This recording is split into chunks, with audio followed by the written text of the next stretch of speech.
FMLA kicks in at 50 employees, and she said, you know, that there's only a handful of ESA members who have 50 or more employees. So I'm going to cover this quickly, but what I want to highlight is that if you are in a state or locality that has a state FMLA, a lot of these concepts will apply to you under your state laws. So we can't give you an exact one-for-one, but it's an important area to be careful about. So one of the things is on FMLA, and again, if you have a state rule, is that you need to tell people, hey, you're burning your benefits. So if you have a state law that covers a company smaller than 50, you're going to have the same basic concepts. You need to actually say, okay, this law gives you this privilege, you've started using it up. And so a lot of times what happens is I'll have a client call me and they'll say, well, we had a guy went off on workers' comp.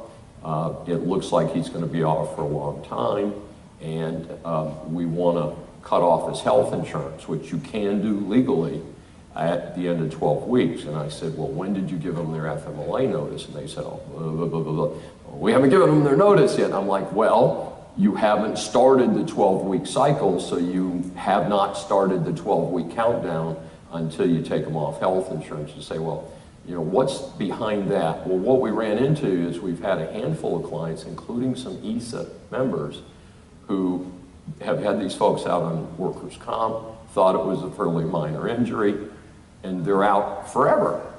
And what we found out is they're getting 2/3 of their pay under workers' comp.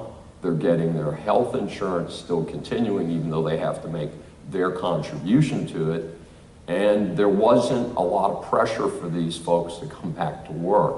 Now, certainly you can call your workers' comp carrier and say, are you guys doing rehabilitation? Are you meeting with them? Are these people showing up for doctor visits?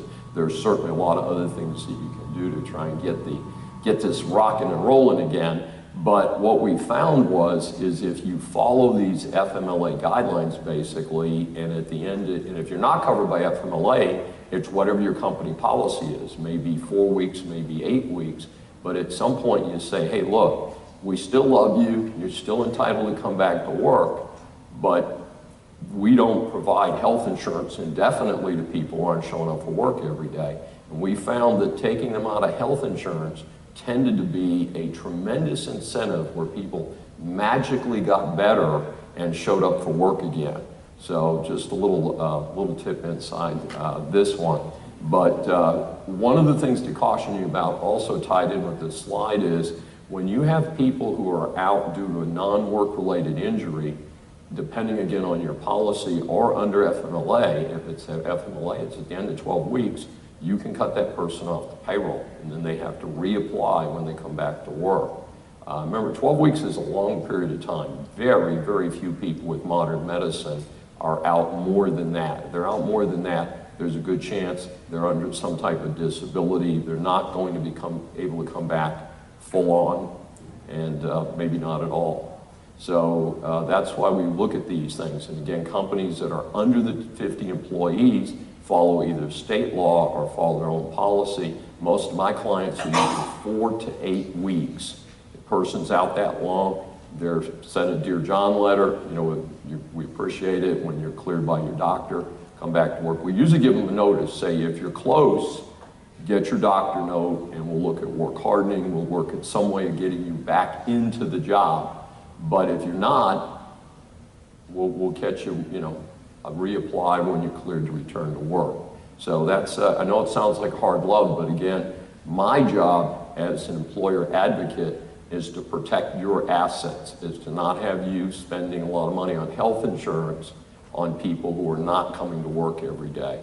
Again, it's pretty straightforward, but again, those who can come back to work tend to be prompted when you have that discussion with them, so it works out pretty well. Now here's an important caution, and we'll move on to the next slide. Keep in mind that workers' comp and non-work related injuries are very different legally. If you have somebody out on workers' comp, you can say, you've run out of your company health insurance at this point. Here's your COBRA notice, and you're on COBRA until you are cleared to return to work. And again, that may prompt some people to make miraculous recoveries. But you cannot terminate that person. And that's called a workers' comp retaliation. It's against the law in almost every state, and you will get sued. So the way we usually word it is, and again, a good idea to work with your attorney on this specific issue, is a standardized letter that says, you're off the company benefits, you've been gone too long. However, you continue on our inactive payroll, and when you're cleared to return to work, your job is waiting for you.